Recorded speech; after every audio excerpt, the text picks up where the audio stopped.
একসময় যে মেরিল প্রথম আলো পুরস্কার অনুষ্ঠানে শাকিব খানকে বিভিন্নভাবে ছোট করা হতো, তার প্রাপ্য পুরস্কারটাও হাতছাড়া করে অন্য নায়ককে দিয়ে দেওয়া হতো, আজ সেই একই অনুষ্ঠানে শাকিব খান নিজেই গিয়ে নাচানাচি করে পুরস্কার নিচ্ছেন।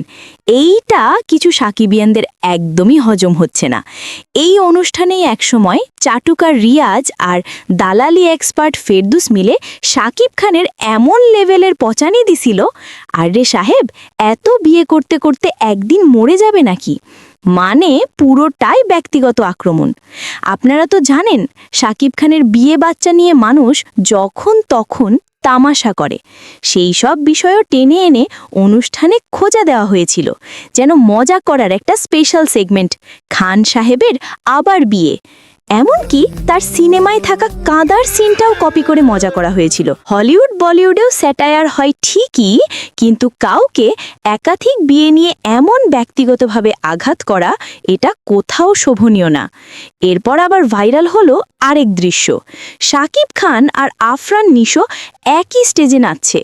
সাকিবিয়ানদের ক্ষোভের অন্যতম কারণ এটাও, কারণ নিশো তার প্রথম সিনেমার সময়ে বহু ইন্টারভিউতে এমনভাবে কথা বলছিল যে শাকিব খানকেই ছোট করার চেষ্টা স্পষ্ট ছিল। আর এখন আবার একই স্টেজে ভাগাভাগি। তাই কেউ কেউ বলছে শাকিব খান কি তার ভক্তদের সাথেই বিশ্বাসঘাতকতা করলো, আবার কেউ বলছে না ভাই, শাকিব তো নিশোর দিকে ফিরেও তাকায় নাই, এটাই তার জন্য অপমান। তবে শাকিব খানের একটা গুণ সত্যি আমাকে অবাক করে, মানুষ যতই ট্রল বা সমালোচনা করুক, তিনি কখনো কাউকে জবাব দেন না। কাজ দিয়ে জবাব দেন, সফলতা দিয়ে থাপ্পড় মারেন। অনুষ্ঠানে শাকিব খান একটা কথা বলেছিলেন, একসময় খুব হতাশ হয়ে যেতাম, মনে হতো আমাকে দিয়ে কিছুই হবে না। নিজের আপন মানুষদের কাছ থেকেও শুনেছি তোমার সময় শেষ, কিন্তু মনে মনে ভাবতাম শেষ চেষ্টা করেই দেখি, যারা আমাকে এত ভালোবাসে তাদের জন্য কিছু করতে পারি কিনা।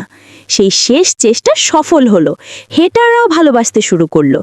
তিনি প্রমাণ করলেন শেষ মানে শেষ নয়, শেষ থেকে আবার শুরুও হতে পারে। যেই স্টেজে তাকে অপমান করা হতো, সেই স্টেজেই দাঁড়িয়ে শাকিব খান মাথা উঁচু করে পুরস্কার নিচ্ছেন।